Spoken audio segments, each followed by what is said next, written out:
6 morts et plusieurs blessés parmi des civils et des militaires. C'est le bilan provisoire de l'explosion d'un engin dans un bar au camp militaire Kantindo la nuit du jeudi à vendredi 8 avril à Goma, dans le Nord Kivu. C'est dans un bar situé au camp militaire Kantindo, érigé non loin de l'auditorat militaire des garnisons de Goma, à environ 100 mètres de l'hôpital militaire régional dans la commune de Karisimbi, que ce drame s'est produit. Selon le porte-parole du gouvernement Patrick Muyaya, il n'y a pas eu 8 comme initialement annoncé. Ce drame compte 15 blessés dont 13 légers internés dans le même hôpital et 2 blessés graves transférés à l'hôpital général d'Ndossio. Parmi les victimes, on retrouve un lieutenant-colonel et un capitaine, tous 2 officiers logistiques de la 34e région militaire. À eux s'ajoute l'épouse du lieutenant-colonel, la tenancière du bistrot et son ami ainsi qu'un adolescent de 12 ans. Le gouverneur militaire Constant Ndima a dans sa descente effectuée après l'incident déclaré que ce bilan pourra s'alourdir et a révélé qu'une équipe de la police scientifique sera à pied d'œuvre pour détecter l'origine de l'engin.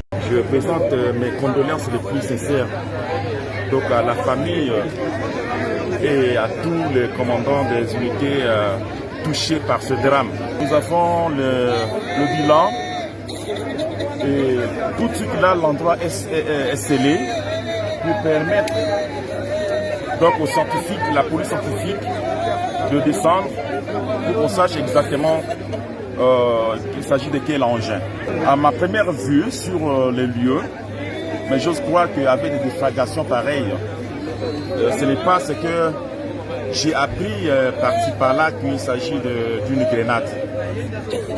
En vue des impacts et de déflagration, j'estime que ça doit être un engin explosif improvisé, que seuls les scientifiques vont nous déterminer donc cet engin. Pour l'instant, c'est 6 morts, et parmi lesquels nous déplorons aussi des officiers supérieurs.